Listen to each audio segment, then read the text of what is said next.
Kabayan, gusto kong i-explain ninyo ha, bilang isang professional electrician, kabayan, galing abroad, pinakamagaling na electrician sa abroad, kabayan.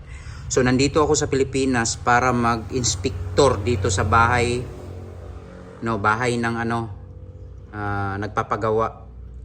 So may mga mali dito, kabayan. Unang mali, kabayan, dapat kasi parehas ang brand. Kasi nga yung busbar, itong puti na busbar, hindi siya ma-street kasi nga yung label hindi magkapareha, yung laki ng breaker na to, yung MCB na to, hindi magkaparehas. Tingnan mo, maliit to, ito malaki, ito parehas ang laki pero hindi siya basta hindi parehas yung laki. Ang brand ng panel na to ay ito, kasi itong brand, pero nagka-mix, kaya ito yung unang pagkakamali dito. At saka makikita mo lumabas yung yung busbar dito nakadiin, wala, yan yung mali. Pangalawa, kabayan, yung mali dito bilang isang inspector, yung breaker na to, makikita mo may symbol yan, may symbol. Ibig sabihin na breaker na yan non-reversible, hindi siya pwede magkabaliktad.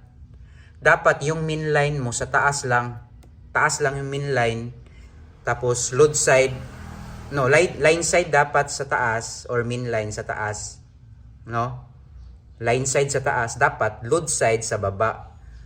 Ito yung non-reversible na breaker. So ang problema dito, ito tama to, kasi ito yung load side, ito yung line side. Pero ang mali dito, alam nyo ba saan yung mali? Itong main breaker na 40 amperes. Kasi, kabayan, yung main line niya dumaan dito, tapos sa taas lumabas dapat kasi ito, kasi yung breaker non-reversible, dapat itong main line dito yan nakalagay, dito yan nakalagay yung main line, ito. Tapos ang output niyan, itong ibig kong sabihin, ito dapat ilagay dito sa taas, tapos ang out pupunta siya dito sa taas ng 20 amperes. Tapos dito na mag-jumper. So output dito yung load side. So ganyan sana, kasi pwede ganitong diskarte na wiring din, hindi na natin gagalawin. So bilang inspector, kasi pinakamagaling ako sa abroad, kabayan So ito, dapat papalitan na lang to, para dito na lang sa baba yung main line. Papalitan to ng reversible na breaker. Reversible na breaker. Ano yung makikita natin na reversible breaker? Yung ang malalaman natin na reversible yung breaker kapag walang mga ganito, kabayan, itong mga symbol na ganito.